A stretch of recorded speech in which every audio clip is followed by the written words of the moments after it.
Camping Het Wiert en Camping Bergenmermeer staan op de lijst van topcampings van de ANWB. Het Wiert is nu voor de 6e keer een 4-sterren camping. Ja, we vinden het natuurlijk ieder jaar heel bijzonder dat we weer uitgeroepen zijn tot een 5-sterren camping.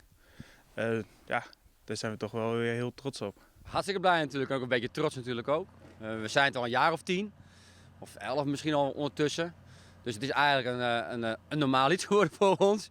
Maar toch, elke keer is het weer een verrassing. Elke keer in december zie je toch wel weer te kijken van, zou het wel zijn of zou het niet zijn? Om op de lijst te blijven wordt er al jaren hard werken om alles op orde te houden en terug te vernaaien. We houden het park gewoon netjes, sanitair gebouwen op een top schoon.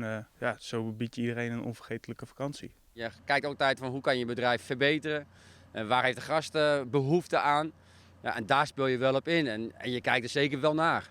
Bij de campings hebben we gastvrijheid heeg in het Vendel, maar binnen ook op haar eigen wezen uniek. Dat wij een park zijn met heel veel voorzieningen. Nou, achter ons bouwen we er weer een.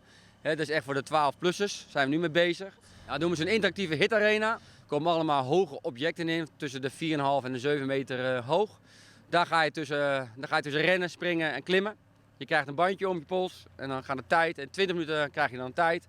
En in die 20 minuten moet je zoveel mogelijk punten halen. En dan kan je tegen jou of tegen mij, iedereen kan je tegen een wedstrijdje doen. En dat is zometeen de bedoeling. Maar we hebben een midgegolfbaan, we hebben sportvelden, stranden, horeca. Dus eigenlijk kunnen heel veel mensen zich heel veel vermaken. We hebben natuurlijk een fantastische ligging midden in het natuurpark. Aan de Fokkensloot. Waar kan je dat vinden? We hebben voor iedereen wat te bieden. Voor watersport zijn we een ultieme plek natuurlijk. Maar zo hebben we ook het natuurpark voor fietsers en zo hebben we voor iedereen wat.